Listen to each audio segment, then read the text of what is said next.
네, 342장 찬송하시겠습니다. 342장입니다.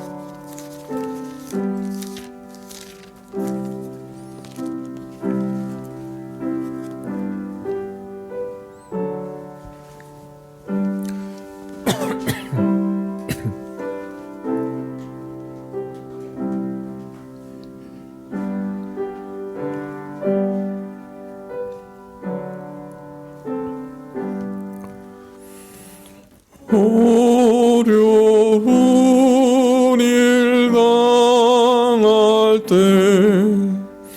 나의 믿음 적으나 의지하는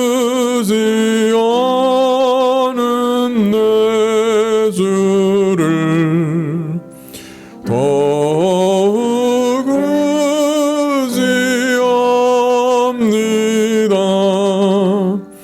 세월 지나갈수록 의지할 것뿐일세. 아무 일을 만나도 예수 의지합니다. 성령께서 내 맘에 밝히 비춰주시네. 인도하심 따라서 주만 의지합니다. 세월 지나갈수록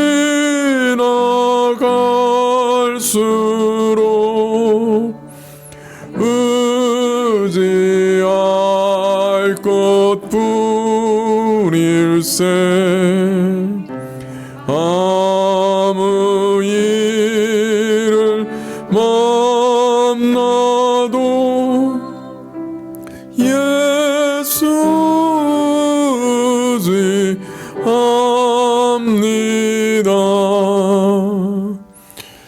밝을 때에 노래며 얻을 때에 기도와 위태할 때 도움을 주께 간구합니다.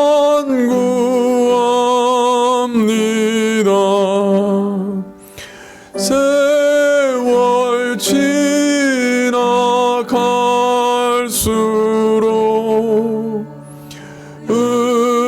의지할 것뿐일세.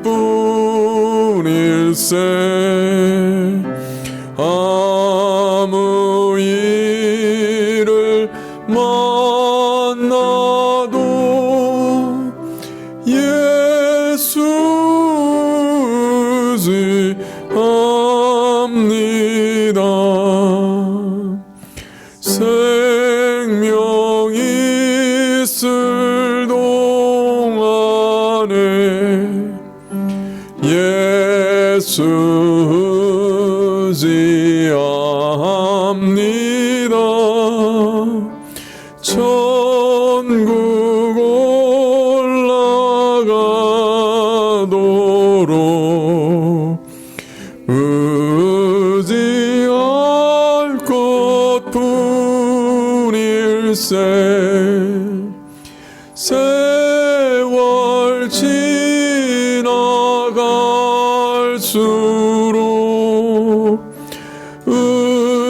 의지할 것뿐일세. 아무 일을 만나도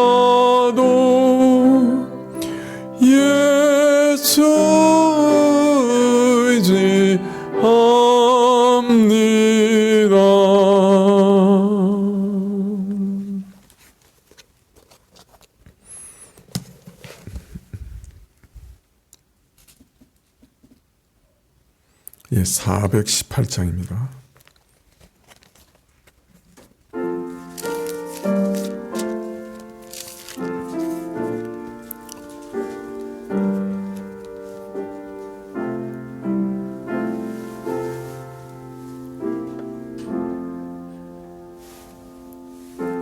하나님 사랑은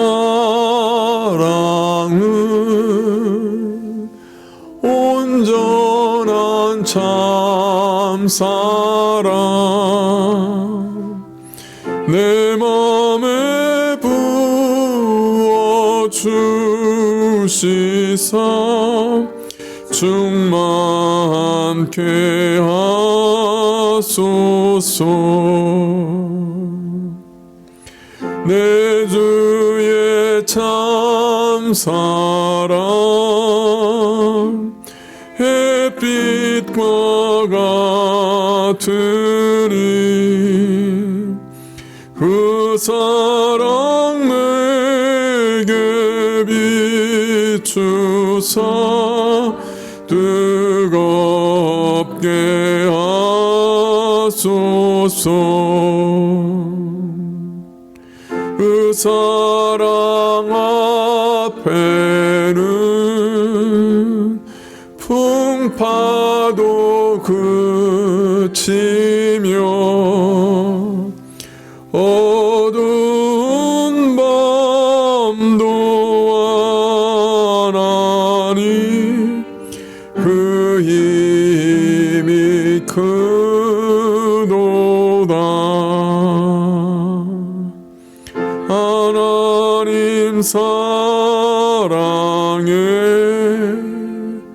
참 자유 있으니 내 맘과 영에 채우사 새 힘을 주소서.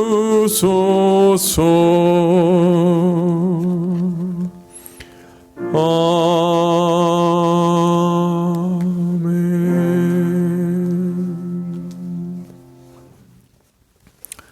예, 기도드리시겠습니다.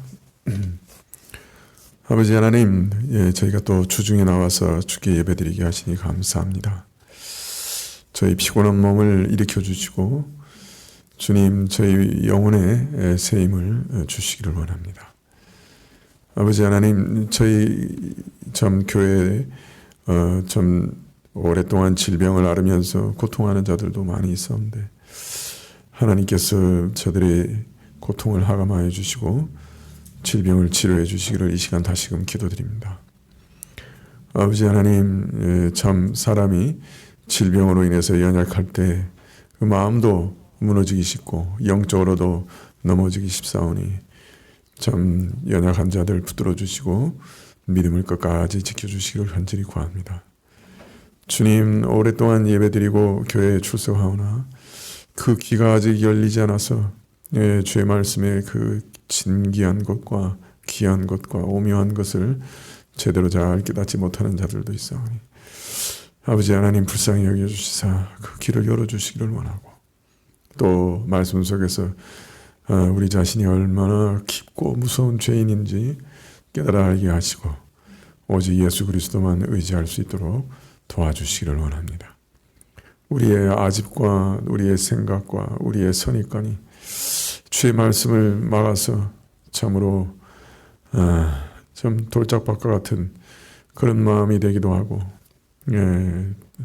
참 길가에 뿌리는 것 같기도 하고 참 우리 마음의 상황이 참 아름답지 못할 때 많이 있사온데 하나님께서 불쌍히 여겨주시사 참 중생하는 영을 허락해 주시고 말씀이 깊이 뿌리 내릴 수 있게 해주시고 주님 말씀에 청렴할 수 있게 해주시고 말씀에 관심 가지게 하시고 말씀이 참 꿀과 같이 달다 하시는 말씀이 뭔지 경험할 수 있도록 허락해 주시기를 간절히 기도드립니다. 특별히 우리 자라나는 청소년들, 청년들 주님 불쌍히 여겨주시고 이 세상에 여러 가지 참 좋은 것들이 많아서 마음이 마비되고 혼동되고 좀 멍한 상태에서 살아가는데 주님 정신을 차리게 하시고 주님 어찌하든지 주님께 매달리고 주님께 붙잡힐 수 있도록 도와주시기를 간절히 구합니다. 오늘 참으로 우리가 말씀을 기대하기를 구하오는데 아버지 하나님 특별히 금요일부터 참 우리 목사님 오셔서 말씀 전하실 때 참 하나님께서 성령의 능력으로 함께 해주시고 참 강력하고 또 놀라운 말씀 전할 수 있도록 도와주시기를 하고 많은 사람들 불러주셔서 주님 목사님 말씀 들을 수 있도록 풍사경의 가운데 임재해 주시기를 간절히 구합니다. 오늘도 말씀 주시기를 구할 때 예수님의 이름으로 기도합나이다. 아멘. 말씀은 신명기 31장 14절부터 30절까지 말씀인데요. 31장 14절부터 22절까지만 봉독하겠습니다. 내용은 30절까지 다 읽을 것입니다만은 봉독하는 것은 31장 14절, 신명기 31장 14절부터 22절까지 같이 교독하시죠. 여호와께서 모세에게 이르시되 너의 죽을 기한이 가까웠으니 여호수아를 불러서 함께 회막으로 나아오라. 내가 그에게 명을 내리라. 모세와 여호수아가 나아가서 회막에 서니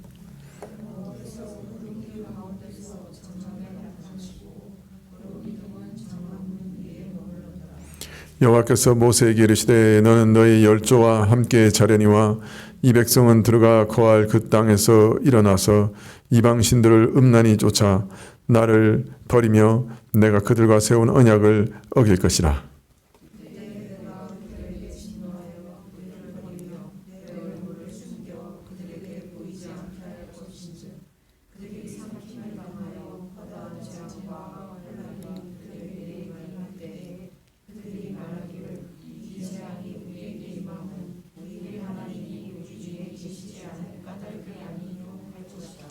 그들이 돌이켜 다른 신을 쫓는 모든 악행을 인하여 내가 그때 반드시 내 얼굴을 숨기리라.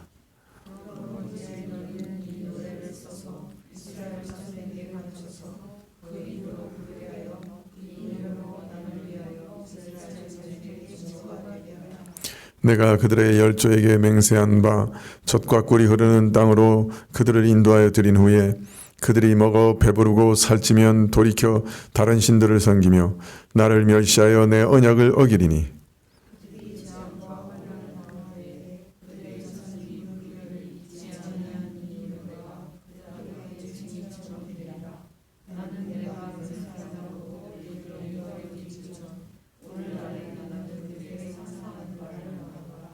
모세가 당일에 이 노래를 써서 이스라엘 자손에게 가르쳤더라. 신명기는 우리가 잘 아는 대로 모세의 고별사, 일종의 유언이라고 할 수 있겠죠. 자, 그런데 31장부터의 이 말씀은 사실은 고별사 중에 고별사, 신명기와 또 더 나아가서 모세오경의 결론과 같은 내용이다. 그렇게 말할 수 있을 겁니다. 31장 1절에 보면 모세가 가서 온 이스라엘에게 이 말씀을 베푸니라. 곧 그들에게 이르되 내가 오늘날 120세라. 내가 더는 출입하기 능치 못하고 여호와께서도 내게 이르시기를 너는 이 요단을 건너지 못하리라 하셨느니라. 모세가 이제 120세고 더 이상 이스라엘에서 출입을 감당할 수 없을 것이라. 그렇게 없다고 고백하고 있습니다. 이제 그의 사역을 감당할 수 없게 됐고 이제 그의 시대는 되게 되었죠. 무엇보다도 요단강을 건넌 이후에 이스라엘의 역사, 그 가나안의 역사에 모세는 참여하지 못할 것임을 또한 분명히 합니다. 즉 모세의 사명은 약속의 땅의 경계인 요단강까지요, 거기까지 이스라엘을 인도하는 것으로 그칠 것임을 또한 알리고 있는 것입니다. 지금 이스라엘이 요단강 맞은편에 도착한 만큼 이제 모세의 사역은 이로써 끝났고, 그는 이제 그가 할 모든 일들을 다 했다라고 말할 수가 있겠죠. 31장 3절에 보면 여호와께서 이미 말씀하신 것과 같이 여호수아가 너를 건널 것이요 내 하나님 여호와 그가 내 앞서 건너가사 이 민족들을 내 앞에서 멸하시고 너로 그 땅을 얻게 하실 것이며. 자, 근데 40년 동안 그 광야에서 이스라엘을 인도해 온 어떤 면에서 참 위대한 지도자 모세가 이제 나이가 많고 또 그의 사명도 다해서 이제 그 직분에서 물러갈 수밖에 없다라고 말하는 그 순간에 참 이스라엘은 어떤 마음을 가졌을까요? 아마 불안했을 겁니다. 염려했을 겁니다. 이제 누가 우리를 인도하지? 어떤 면에서 지도자를 잃는다고 하는 것은 목자를 잃은 양떼와 같다, 그렇게 말할 수 있을 거예요. 지금까지 아주 강력한 능력으로 하나님 말씀을 대언하면서 이 참 홍해를 가르면서 광야에서 참 만나와 메추라기를 얻고 참 여기까지 인도해낸 모세가 물러나니 앞으로 이스라엘의 역사는 어떻게 될까? 누가 이스라엘을 인도할 수 있을까? 다 염려했을 겁니다. 자, 그런데 오늘 3절 말씀에 보면 이 모세가 내 사역은 이렇게 끝나지만은 누구의 사역은 결코 끝나지 않는다, 그렇게 얘기합니다. 누구의 사역? 하나님의 사역은 결코 끝나지 않는다. 하나님께서 친히 너희 지도자가 되사 너희 앞서 요단을 건너시고 저 민족들을 너희 앞에서 멸하시고 축출하실 것이다. 누가? 하나님께서.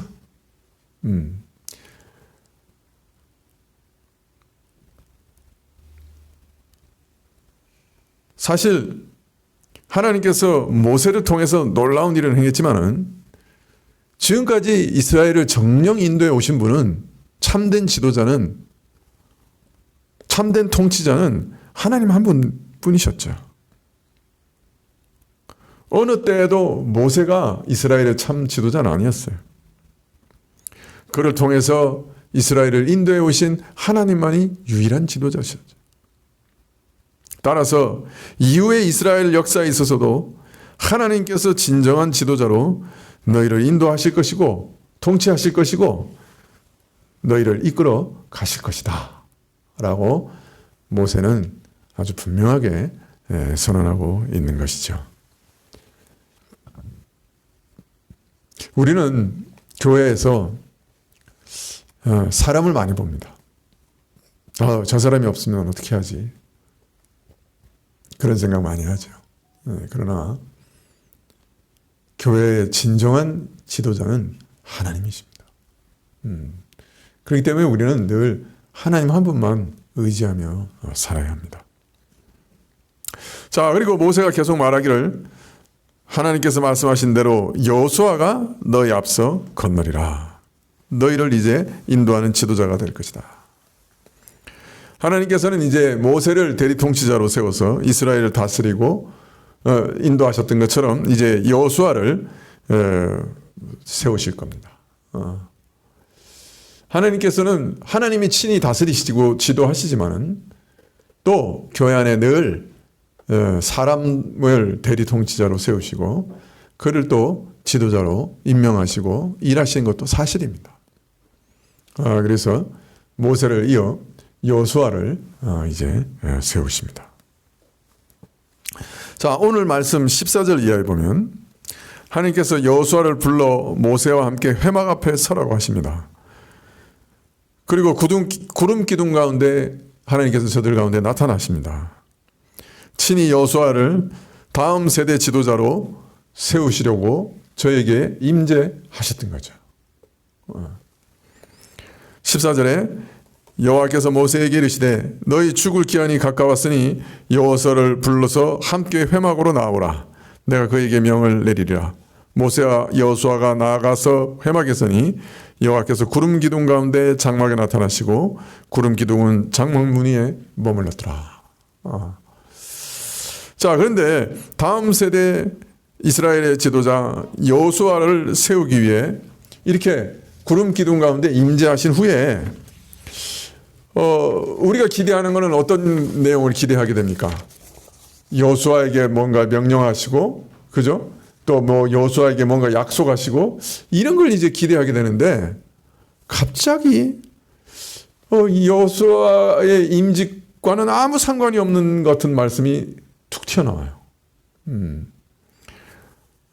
이스라엘의 미래의 역사가 어떻게 진행될 것인가 하는 말씀이 갑자기 툭 튀어나옵니다. 이것은 여호수아가 새로운 지도자로 세워질 때 이 앞날의 비전, 이 앞날이 어떻게 될 것인가 하는 것이 매우 중요하고, 또 그로 인해 여호수아는 어떤 역할을 거기서 할 것인가 하는 것이 매우 중요하기 때문에 어떤 면에서는 여호수아를 세우시는 그 현장에 먼저 이스라엘의 미래는 어떻게 전개될 것인가 하는 것을 말씀하시는 것이라 이해할 수 있습니다. 16절부터 여호와께서 모세에게 이르시되 너는 너희 열조와 함께 자려니와 이 백성은 들어가 거할 그 땅에서 일어나서 이방 신들을 음란히 쫓아 나를 버리며 내가 그들과 세운 언약을 어길 것이라. 그때 내가 그들에게 진노하여 그들을 버리며 내 얼굴을 숨겨 그들에게 보이지 않게 할 것인즉 그들이 삼킴을 당하여 허다한 재앙과 환난이 그들에게 임할 그때에 그들이 말하기를 이 재앙 이 우리에게 임함은 우리 하나님이 우리 중에 계시지 않는 까닭이 아니뇨 할 것이라. 그들이 돌이켜 다른 신을 쫓는 모든 악행을 인하여 내가 그때 반드시 내 얼굴을 숨기리라. 그런데 앞날이 밝질 않아요.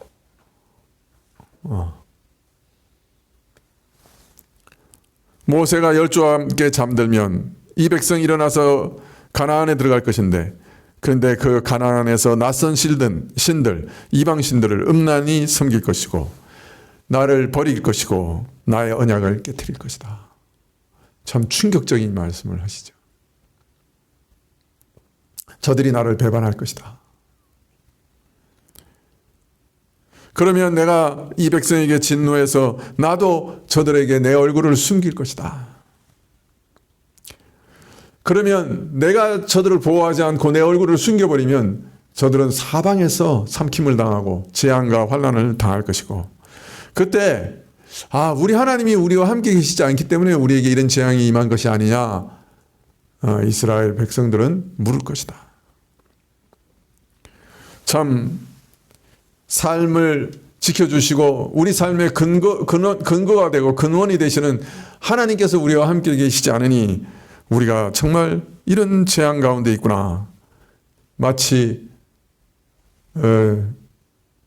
절망 가운데서 무너지는 같은 탄식으로 외치게 될 것이다. 19절에 그러므로 이제 너희는 이 노래를 써서 이스라엘 자손에게 가르쳐서 그 입으로 부르게 하여 이 노래로 나를 위하여 이스라엘 자손에게 증거가 되게 하라. 이런 일들이 반드시 일어날 것을 보증하기 위해서 노래로 지어가지고 노래를 불러서 대대로 너희가 가나안 땅에 들어가면 나를 배반하리라 하는 그 내용의 노래를 대대로 부르라. 그리고 그 노래가 앞으로 증거가 되게 하라. 20절에 내가 그들의 열조에게 맹세한 바 젖과 꿀이 흐르는 땅으로 그들을 인도하여 드린 후에 그들이 먹어 배부르고 살찌면 돌이켜 다른 신들을 섬기며 나를 멸시하며 내 언약을 어기리니. 참 이상하죠. 젖과 꿀이 흐르는 기가 막힌 복락의 땅, 약속의 땅에 들어가면 하나님 정말 우리는 받을 자격이 없는데 내가 심지 않은 곡식을 내가 먹게 되고 내가 심지 않은 과실을 내가 먹고 있고 내가 파지 않는 우물을 내가 마시고 있고 내가 짓지 않은 집을 내가 하나님이 주셔서 지금 얻고 삽니다. 하나님 감사합니다. 그리고 하나님께 더 매달릴 것 같은데 기도 안 해도 먹을 거 있고 기도 안 해도 마실 거 있고 기도 안 해도 잠잘 곳이 좋은 집이 있고 기도 안 해도 월급 또박또박 들어오고 기도 안 해도 걱정거리가 하나도 없으면 어떻게 한다고요? 예, 뭐 세상에 좋은 거 없나? 뭐 세상에 재밌는 거 없나? 혹 세상에서 내가 즐길 게 없나? 이렇게 한다는 거예요. 그리고 세상의 우상을 쫓아간대.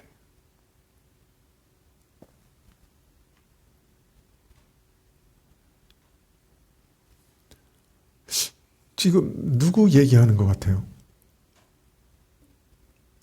네? 이거 누구 얘기하는 것 같아요? 이스라엘 얘기하는 것 같죠? 근데 우리 얘기하는 것 같기도 하죠?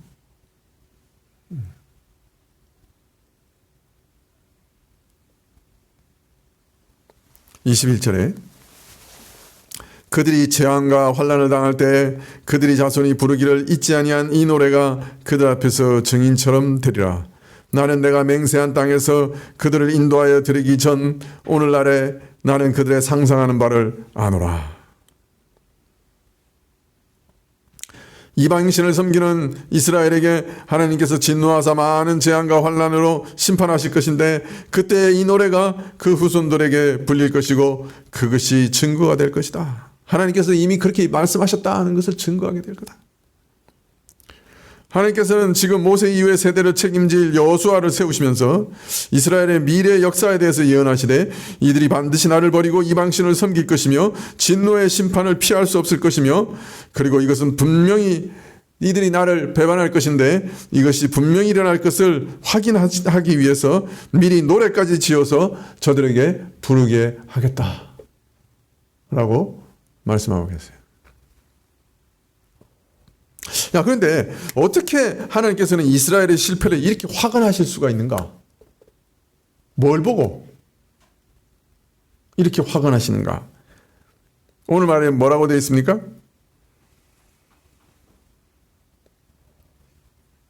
그들을 인도하여 드리기 전에 오늘날 나는 그들의 상상하는 바를 아노라.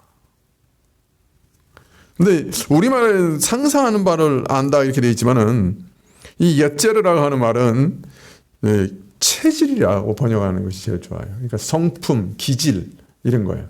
내가 저들의 성품을 안다 그런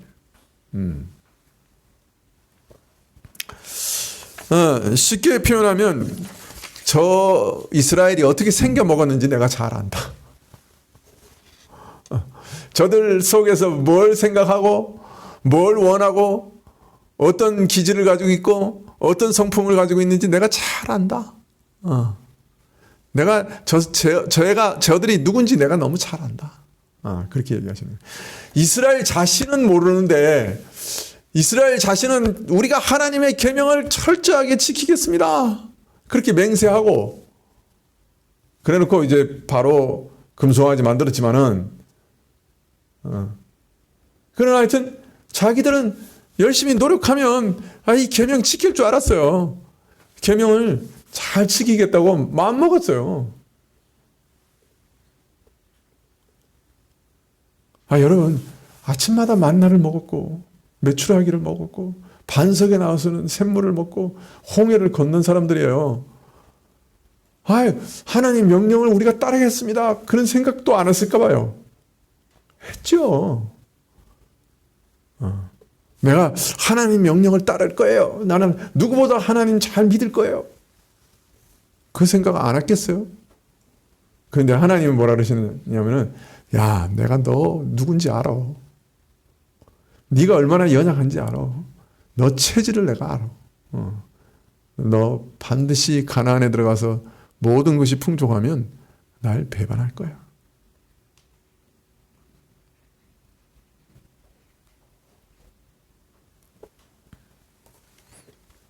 성품을 아시고 체질을 아시고 기질을 아시기 때문에 이 율법의 말씀, 언약을 지킬 수 없으리라 확인하시고 그것을 보증하기 위해서 미리 노래까지 지어 훗날에 증거로 삼으시겠다. 22절에 모세가 당일에 이 노래를 써서 이스라엘 자손에게 가르쳤더라. 이 노래가 이제 신명기 32장에 나오죠. 자, 23절에 여호와께서 또 눈의 아들 여호수아에게 명하여 가라사대 너는 이스라엘 자손을 인도하여 내가 그들에게 맹세한 땅으로 들어가게 하리니 마음을 강하게 하고 담대히 하라. 내가 너와 함께 하리라. 참 또 다른 말씀을 하세요. 여호수아에게 담대해라. 내가 너와 함께 하겠다. 담대해라. 강하고 담대해라. 내가 너와 함께 이스라엘을 약속의 땅으로 함께 갈 것이고 앞으로 너와 함께 할 것이니까 넌 강하고 담대해라. 그렇게 얘기하세요.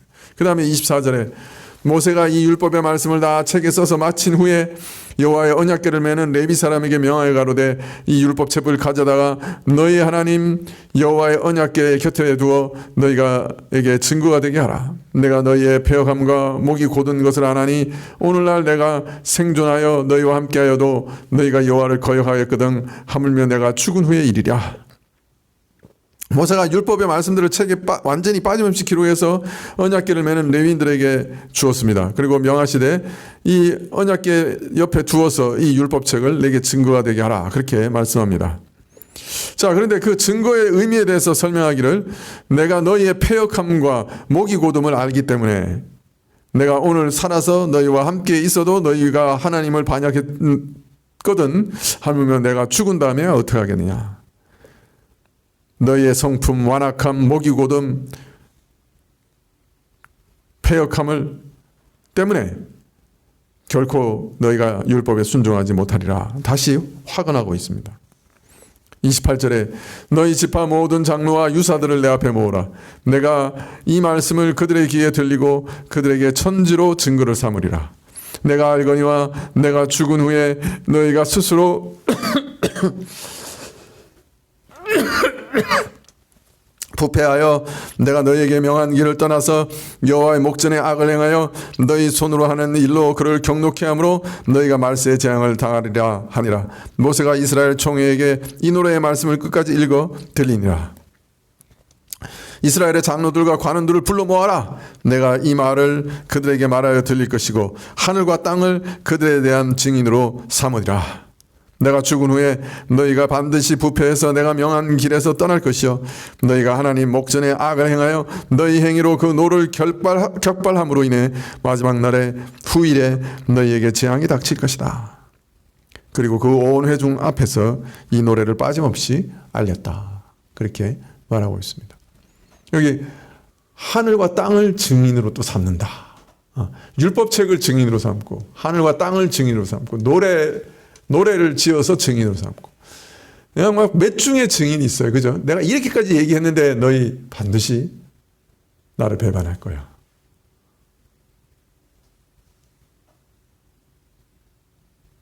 나중에 이사야가 그 예언을 시작하면서 이스라엘을 적나라하게 이렇게 죄를 드러내면서 하늘이여 들으라 땅이여 들으라 이렇게 시작해요. 그 첫 시작이. 그게 바로 신명기에서 나온 이 말씀 때문에 그래요. 하늘과 땅이 증인이거든요. 이스라엘이 반역할 것에 대해.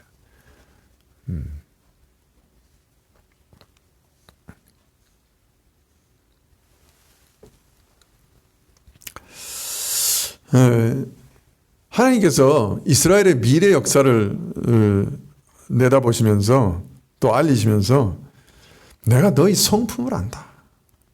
내가 너희 패역함과 목이 곧은 것을 안다. 이스라엘 백성은 몰랐지만은 하나님은 다 알고 계셨어요. 그래서 하나님을 순종할 수 없을 것이다. 율법을 순종할 수 없을 것이다. 기질상, 본질상 불가능하다. 체질상 불가능하다. 여러분, 이 율법이라는 게 원래 잘못된 겁니까? 아니죠. 율법만큼 선한 것은 없어요. 하나님의 거룩한 뜻을 드러내는 것이 율법이에요. 하나님께서 인생들에게 요구하시는 요구가 어찌 악한 것이겠어요. 선하신 하나님이시니 가장 선한 것을 가르치시고 요구하시겠죠. 하나님의 거룩하시고 선한 뜻을 나타내는 신령한 계명입니다. 그러나 어떻게 된 것인지 이스라엘이 이 선한 계명을 지킬 도리가 없어요. 지킬 능력도 없어요. 체질이 지킬 수가 없는 사람들이에요. 이게 문제예요. 자, 그렇기 때문에 율법은 결과적으로 어떤 역할만 하게 되는 거예요? 이스라엘의 죄악된 성품, 그들의 완악함, 그들의 목이 고듦을 드러내고 증거하는 역할밖에 못하는 거예요. 이스라엘에게 있어서. 그래서 모세 이후에 이스라엘의 역사는 바벨론 포로 때까지, 아니고 그 이후에까지 이 죄악, 완악, 영적 무지, 무력 이런 것을 몸으로 확인하는 역사가 되는 거예요. 이스라엘 역사를 한번 보세요. 얼마나 하나님 앞에서 계속해서 반역합니까? 하나님께서 선지자를 보내시고 뭐 기적을 일으키시고 아무리 저들을 부르려 하셔도 끝까지 하나님 배반하다가 멸망한 역사로 나타나죠. 다른 말로 말하면 이스라엘이 얼마나 깊은 죄인이었나 하는 것을 드러내는 역사였을 뿐인 거예요. 이스라엘의 역사가. 자, 그런데 오늘 이 말씀을 하시는 타이밍이 상당히 혼란스러워요. 여호수아를 부르시고, 그죠? 그러면서 내가 너와 함께 할 것이야 하고 약속하시고, 참, 넌 그래서 강하고 담대해. 내가 너와 함께 하니까 넌 강하고 담대해야 한다. 이렇게 격려하시는 말씀인데 이 말씀을 같이 주시는 거예요. 이게 뭔가 핀트가 안 맞아요. 그렇지 않습니까? 저만 그렇게 느끼는 거예요? 아니, 새로운 지도를 세워. 그죠? 한번 생각해 보세요. 교회에 이제 새로운 세대, 다음 세대의 목사를 세웠어요. 그래서 임직하는 거예요. 그래서 축사하러 온 사람이 축사를 해요. 참, 이 새 목사를 통해서 하나님이 역사하실 것이고, 함께 하실 것이고, 능력으로 성령께서 도와주실 겁니다. 그래 놓고, 그런데요, 이 교회는 하나님을 배반하고 멸망하고 망해버릴 거예요. 이게 같이 갈 수 있는 거예요? 이게 같이 갈 수 있는 겁니까? 이 성경을 읽으면서 좀 이상하다 생각 안 들어요? 아니, 지금 장면이 여호수아를 세우는 거예요. 지금 모세와 여호수아를 함께 성막문 앞에 세우고, 하나님이 구름 기둥이 임재해서 지금 안수하고 있는 거예요. 어떤 면에서. 지금 임직식이야. 그리고 지금, 그죠? 하나님께서 축복하고 계시는 거예요. 내가 너 함께 한다. 너 강하고 담대해. 무서워하지 마. 내가 모세에게 함께 했던 것처럼 너한테 함께 할 거야. 염려하지 마. 그러면 그 다음에 말씀하시기를, 내가 너와 함께 해서 이 교회를 부흥시킬 거고, 이 교회가 정말 앞으로 참 예수님 오실 때까지 발전할 거고, 예수님 오실 때까지 건전한 교회로 세우실 거야. 할렐루야! 이렇게 나와야 되죠. 그죠? 아니에요? 그걸 기대하는데, 야, 내가 너와 함께 할 거야. 강하고 담대해. 그런데 쫄딱 망한다? 완전히 배반할 거야. 그래서 멸망해. 이게, 저는 읽을수록 혼돈스러워요. 도대체 이게 무슨 말씀이야? 왜 이 타이밍에 이 말씀을 하시는 거야? 이런 언밸런스가 어디 있어? 여러분은 어떻게 생각해요? 우리 성경이니까 다 아멘을 받아요. 그러나 뭔가 이상한 때, 그죠? 이상한 말씀. 뭐가 안 맞아요. 혼돈스러워. 근데 왜 이 말씀을 굳이 여기서 하시는 걸까요?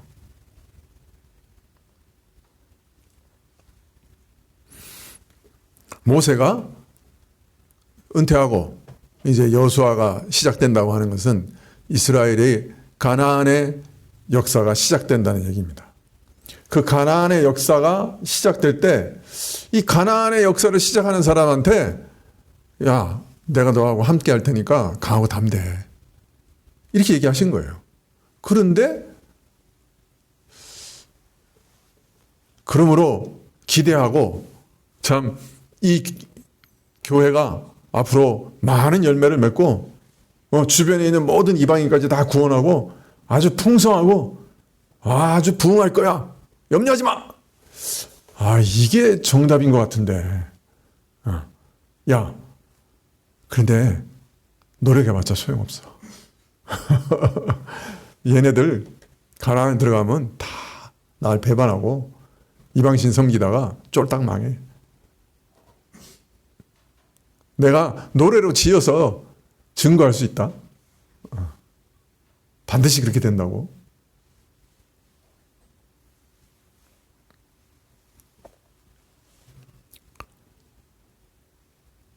이 말씀은 도대체 무슨 말씀입니까?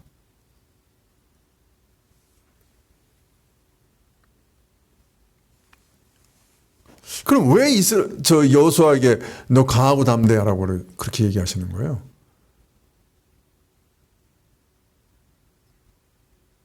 여기 뭔가 생략된 게 있는 거예요.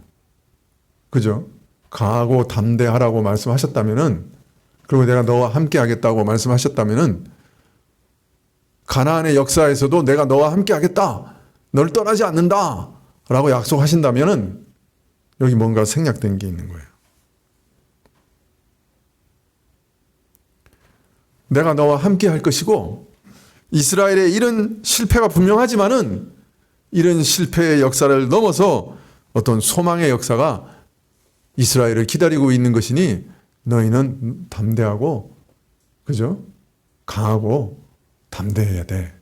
라고 이해해야 이게 뭐가 제대로 맞아 들어가는 거예요.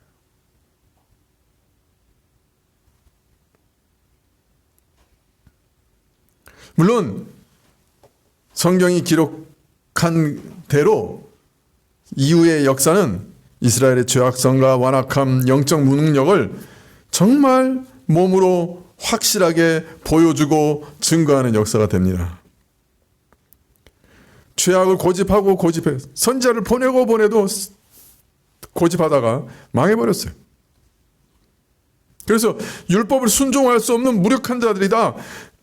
그 성품이 너무 깊이 부패해서 정말 악한 자들이다. 하나님의 율법 앞에서 망할 수밖에 없고 심판밖에 남는 것이 없는 그런 자들이다 라고 하는 것을 체험으로 드러냈어요. 증거했어요. 그러나 이런 이스라엘의 역사는 매우 역설적으로 또 다 가리키는 게 있었어요. 그건 뭐냐면, 야, 이것 가지고는 안 되는구나. 율법 가지고는 안 되고 이런 체질을 가진 자들에게 하나님의 법을 순종하는 것은 불가능하구나. 옛 언약만 가지고는 안 되는구나. 그 너머에 어떤 것이 필요하구나. 그리스도께서 그 피로 세우시는 새 언약이 필요하구나. 하나님의 은혜가 필요하구나 하는 것을 또한 강력하게 증거해주는 역사이기도 한 거예요.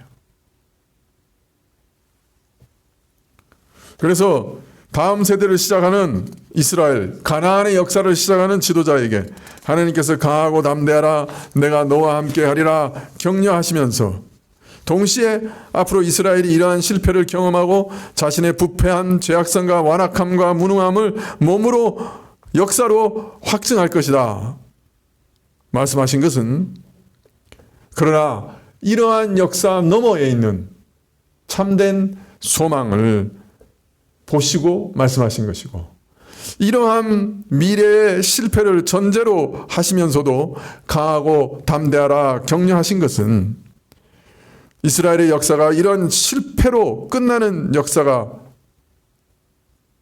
아니고 사실은 그 너머에서 소망의 역사가 기다리고 있다고 하는 것을 전제로 하고 있는 말씀인 겁니다. 그렇지 않다면 강하고 담대하라, 내가 너와 함께 할 것이다, 새로운 시작 가운데 내가 너 이스라엘을 떠나지 않을 것이다, 이런 약속이 어떤 면에서 너무 허망한 것이죠. 그죠? 망해버릴 건데 그것까지 약속하고 계시는데, 강하고 담대, 그런데 망해, 이거 안 맞는 거죠.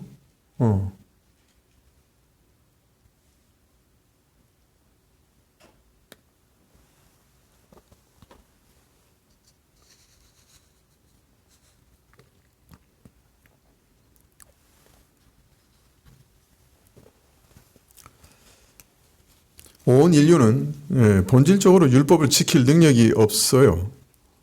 그것을 증명하는 것이 이스라엘의 역사였습니다. 그리고 그것이 바로 하나님의 의도였습니다.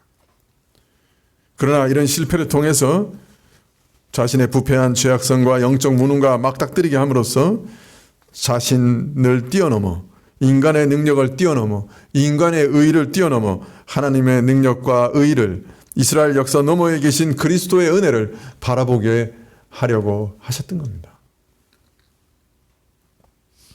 여러분, 우리가 처음 예수님 믿으면 율법을 딱 들으면 어떻습니까? 열심히 지키려고 합니다. 산상수훈을 들으면 어떻습니까? 열심히 지키려고 합니다. 마음속에서도 음란 생각 안 하고, 마음속으로도 참 미워하지 않고, 마음속으로도 욕심내지 않고, 거짓말하지 않고, 어떻게든 살아보려고 노력합니다. 그러면요, 5분에 한 번씩 죄 짓습니다. 아니, 죄가 더 많아져요. 1분에 한 번씩 죄 짓습니다. 내가 결심을 안 해서 이렇게 죄를 짓는 거야. 또 결심하고 또 결심합니다. 노력을 안 해서 그런 거야. 금식하고 기도합니다. 백전백패입니다. 그러다가 이제 진짜 깨닫는 거야. 안 되는 거구나. 내 힘으로는 안 되는 거구나. 이게 되는 게 은혜구나. 이게 내 힘으로는 안 되는구나.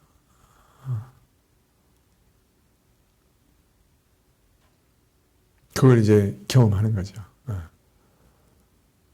그래서 이런 말 하면 안 되는데, 죄에 막 뒹구는 신자들 보면 어떤 때는 저래가지고 또 뭐가 깨닫는 게 있겠지, 뭐 그런 생각도 하기도 해요. 좀 안타깝기도 하지만은 저래 한번 당해봐야 지를 알지. 좀 말이죠. 그런 생각하기도 해요.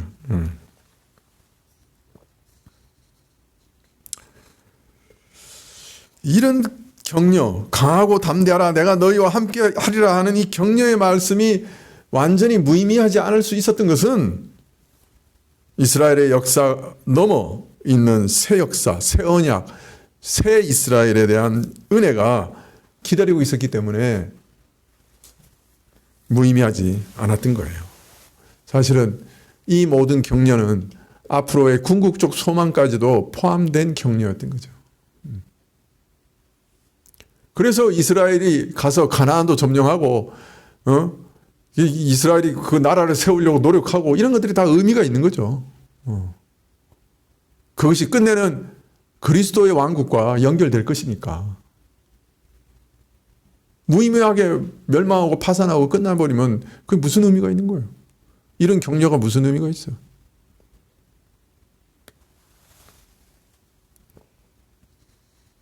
그래서 갈라디아서에 보면 구약의 율법과 이스라엘의 역사의 기여를 가리켜 그리스도께로 인도하는 몽학선생이다, 그렇게까지 말씀을 하시는 거죠.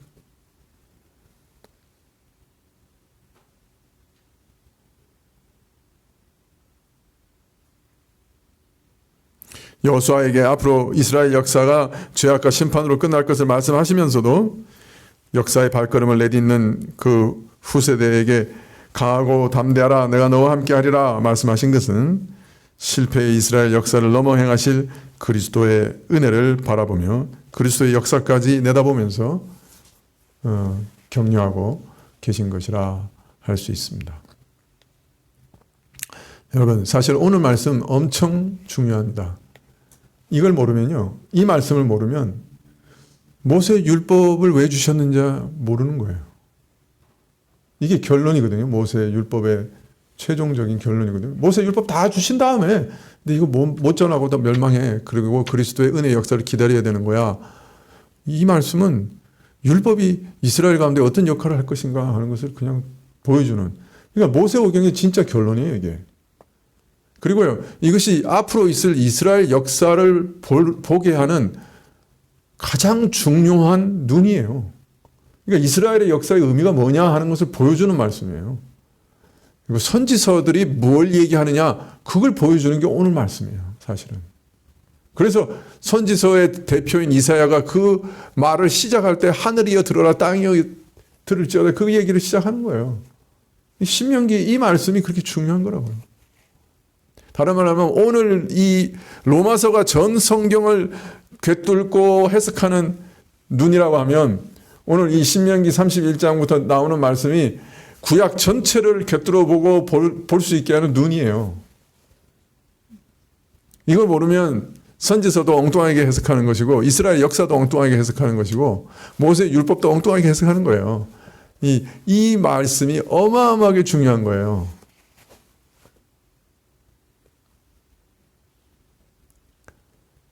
구약학자들이 선지서를 연구하면서 이게 다 신명기 학파라 이래요. 신명기의 생각을 가지고 선지서들이 선지 활동을 했다는 거예요. 근데 그렇게 말을 하면서도 이 신명기 학파라고 얘기하고 신명기의 영향을 받았고 신명기를 가지고 선지 활동의 근본으로 삼는다 이렇게 얘기하면서도 이 31장 말씀의 의미가 뭔지를 몰라요. 그러니까 선지서가 뭘 얘기하는지도 모르더라고.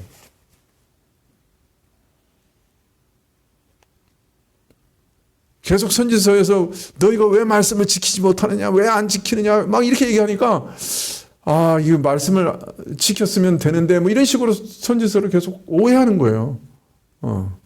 근데 이 말씀을 기반으로 하는 게 선지서예요. 그러면 선지서가 다르게 보이겠죠.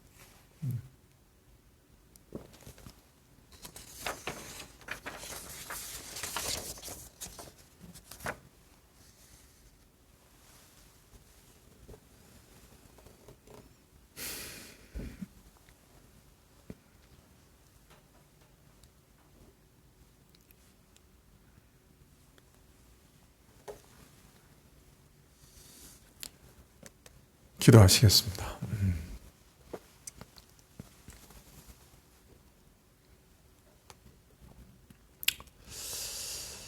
아버지 하나님, 저희는 저희 자신이 누군지 잘 모릅니다. 아버지 하나님, 저희 자신이 누구인지를 아는 눈을 이 말씀들을 통해서 보여주십시오. 알게 해주십시오. 늘 띄워주십시오. 그리고 우리 자신에 대해서 정말 포기하게 해주십시오.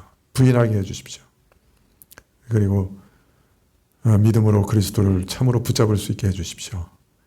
우리 영혼의 구원에 있어서도 그렇게 해주시고 날마다 성화를 이루어가는 모든 일에 있어서도 우리 자신을 의지하지 않고 그리스도만을 힘있게 붙들고 의지할 수 있도록 도와주십시오. 그래서 그리스도의 은혜로 거룩함을 이루어간다는 것이 무엇인지 경험할 수 있게 허락해 주십시오. 예수님의 이름으로 기도합나이다. 아멘.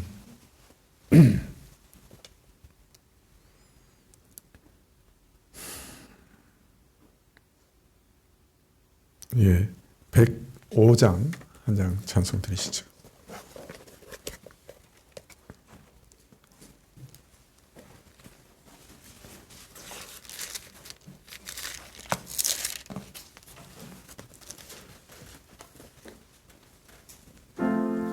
(105장입니다)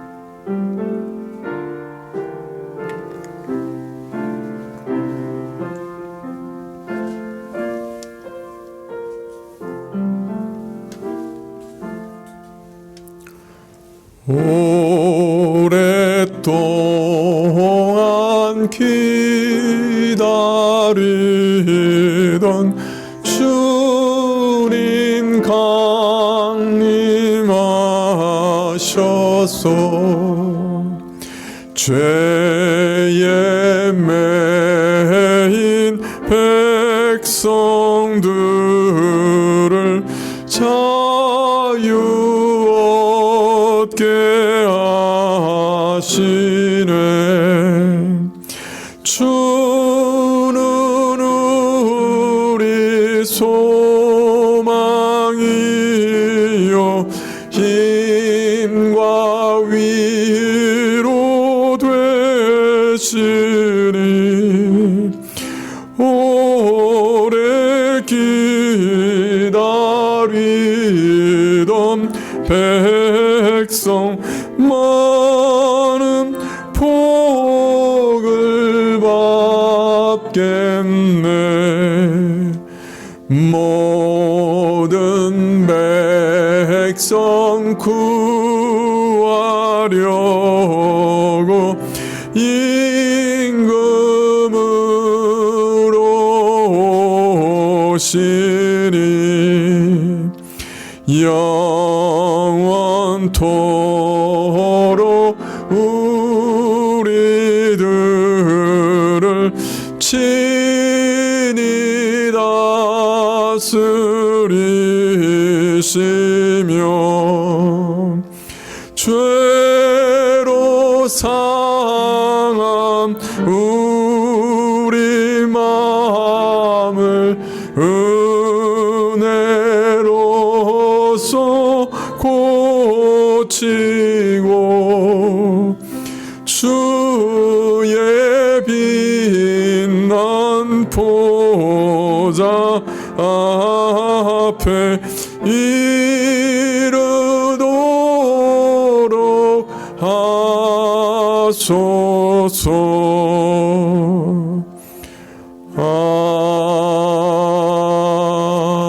아멘. 하늘에 계신 우리 아버지시여, 이름이 거룩히 여김을 받으시오며 나라 임하옵시며 뜻이 하늘에서 이룬과 같이 땅에서도 이루어지이다.